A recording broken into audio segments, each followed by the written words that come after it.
Good afternoon. It is Friday, the 13th of January, 2023. Today's passage speaks of the relationship the Apostle Paul had with the people that he preached to.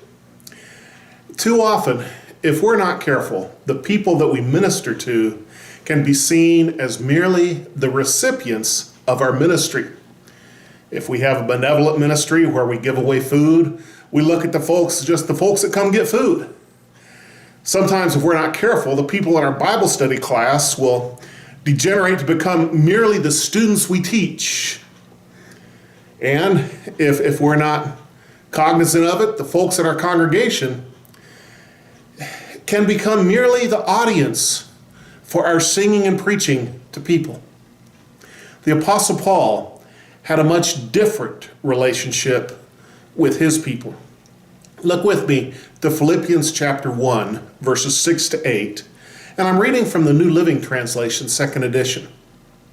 And I am certain that God, who began the good work within you, will continue his work until it is finally finished on the day when Christ Jesus returns.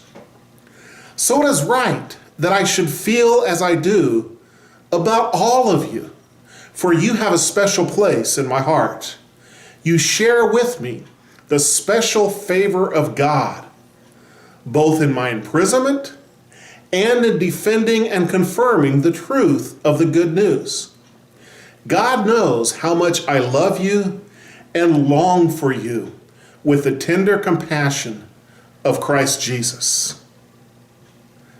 First thing Paul does is make it plain and make it straight that salvation is not just an event. Salvation is an ongoing process in our lives where God continues to work with us and sanctify us and make us right until the day Jesus returns. We are an ongoing process. We are a work in motion, a job in action. And that develops a special relationship between Paul and his people. He says, we share the favor of God. See, we're not where we're at because of our own choices, our own devices, or our own goodness. We're where we're at because God graciously gave us his gifts of love and forgiveness and salvation. And we share that favor of God. He says he shared it with them in his imprisonment. He never felt like he was alone in his imprisonments because the congregations were loving him and providing for him and caring for him and praying for him. They also shared with him in defending the truth of the gospel. A lot of Paul's interactions with people was his conversations and his teachings to defend the truth of the gospel. But also through the way their lives had changed, they shared with him in confirming the truth of the gospel.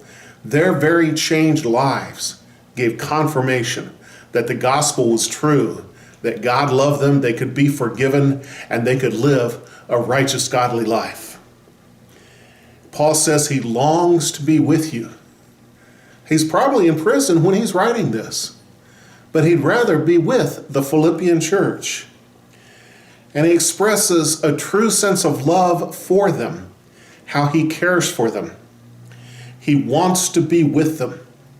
And he says he wants to share with them with the tender compassion of Jesus Christ. See, Paul was not the kind of preacher that stormed and ranted and raved and told everybody how bad they were. Paul was the kind of preacher who loved the people he was teaching, who cared for the people he was expounding the gospel to, who wanted to be with and help them grow. He wanted to share with them with the tender compassion of Christ. They recognized Paul as a tender man and as a compassionate man. And that's what it means to minister to people, to be tender and compassionate, just exactly like Jesus was. How precious it is to have the right relationship with the people of God that we're allowed to serve among, to love, to care, and to show God's tender, compassionate caring one for another. This week, Let's be good to one another. God bless you.